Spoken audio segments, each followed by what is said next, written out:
Good afternoon, this is Jeff with Sewer Tech Northwest at 4030 Southwest 91st Avenue here in Portland, located just to the left of the front door. I describe everything as if you are standing out in the street facing the front of the house. So the clean out here, it gets buried fairly easily. There's the first foundation bit you come to here to the left of the door. It sits maybe 6 inches to the right of that. Drop it into a 4-inch cast iron clean out. Check the overall condition and serviceability of the sanitary sewer line. Water's running. Zeroed out, off we go here.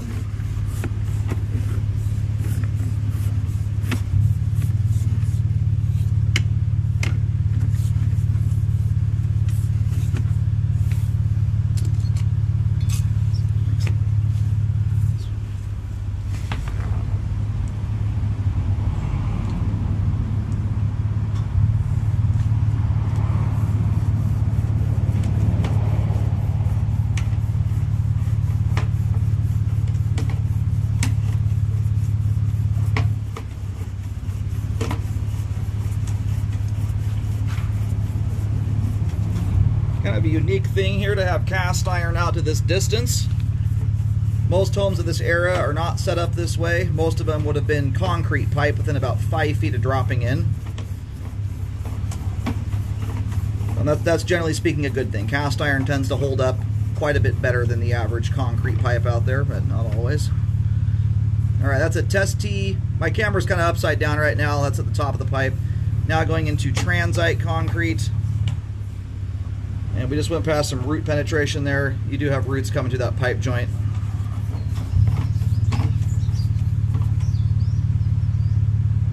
Also at that joint too, you can see them in the flow line. They're down at kind of the bottom left and right hand corners.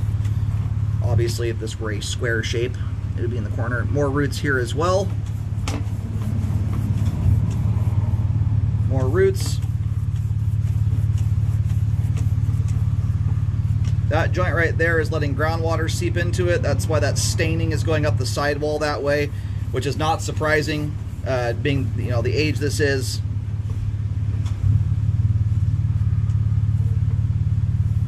Got a whole bunch of gunk sitting out here.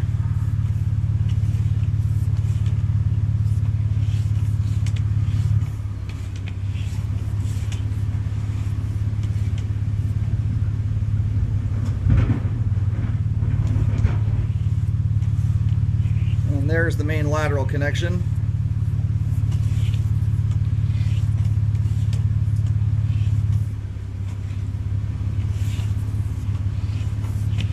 I'm gonna back the camera up a little bit here just to get out of the way of that stuff. I'm gonna do a couple 12 flushes just to help remove everything.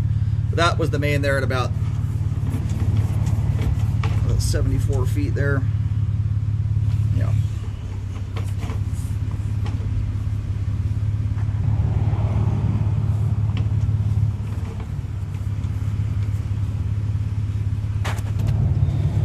Alright, I went ahead and got that located out there. It overlaps with another marking that's already in the street, which actually may be my old marking. I can't remember which color paint. This is actually a house. I'm just sitting here looking at this thing now. This is a house I was at about last year at some point. So, anyway, it looks like the roots got cut back. What I recommended on this originally was updating it, and because the slope and grade in here is still good, it's one that I would recommend doing by epoxy liner. I wouldn't recommend doing it any other way unless there's no other way to do it. Just because slope and grade is good, there's no reason to go ripping the street up for no good reason. The added advantage in going the liner route too is you get essentially a jointless pipe product. You have less weak points for roots to re-penetrate through the sewer line. So the line goes right past where the water meter is at, right through all those thick bushes. So the other thing I would probably do, just to help prevent the possibility, or help to mitigate it anyway, nothing prevents roots entirely. Roots are, you can cut a tree down and roots will stay alive. It's incredible. But you can do some things to help mitigate them from penetrating in the future.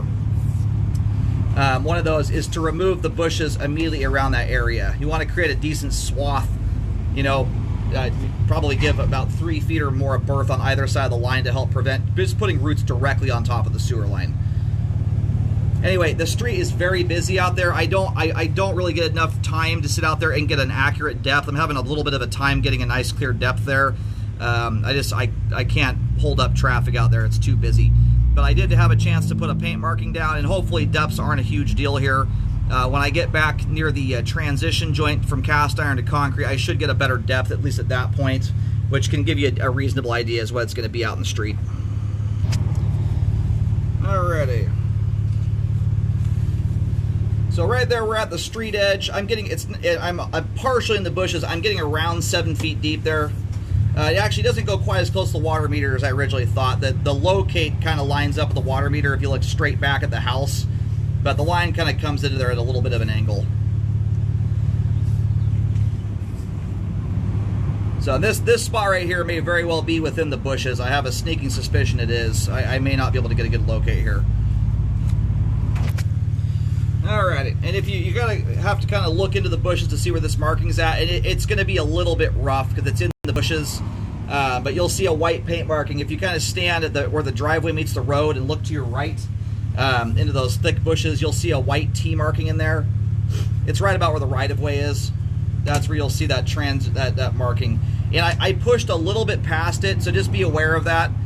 That was to get past the transition joint. When you park a camera right between cast iron and another pipe material, the locates come out a little funny. So that marking's probably off by maybe a foot as far as distance goes. But I was getting around 6 feet deep. If you dig a hole that deep, you're going to expose that last foot anyway. So anyway, from that point there, apologize, I need to push back out here and get the length on that.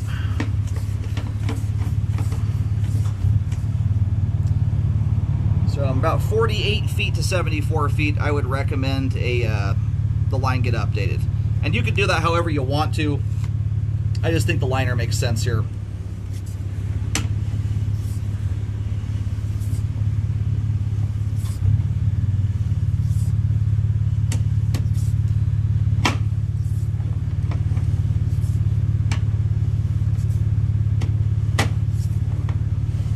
Anyway, and as it relates to this kind of stuff, the roots, they look like they've been trimmed, and that's great. That helps to get things free-flowing in the immediate.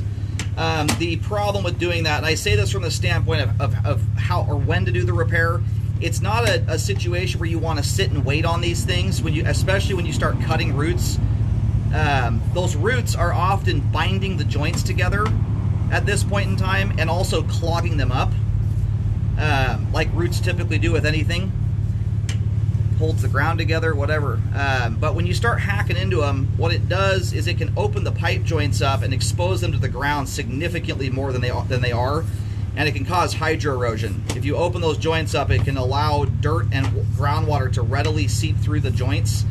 I have seen situations like this where the line had perfect slope and grade. Someone's taken a credit for a repair and tried to push the repair off down the road a few years. The worst one I've had was a couple years back. The buyer called me and let me know that his about $4,000 or $5,000 liner turned into about a $15,000 repair. They went back 2 years later after choosing to cut the roots instead of just updating it, and the entire line bellied out with about 2 inches of standing water in it. So I don't want to see any of that nonsense occur. It'll significantly increase the price of an update if you had to go and trench this up, or even do something like a pipe burst, which is semi-trenchless. So anyway, you want to get on that. And as far as how to update this thing with the liner, you want to start that liner, and most companies understand this. You want to start the liner a few feet, ideally about 5 feet prior to the transition joint, so you get a really good effective overlap over that transition joint. Those are the weakest joints in your line to roots. It's amazing we don't have heavier stuff going on there. But that typically, if a root's going to choose a spot to go through, it's the transition. So you want to make sure you get a decent overlap there. Anyway, and get that concrete pipe updated. After any repairs are done, make sure a rescope is performed to check the work. Very important to do that. If for some reason a trench style repair is done, you want to make sure that rescope takes place after the trench is closed.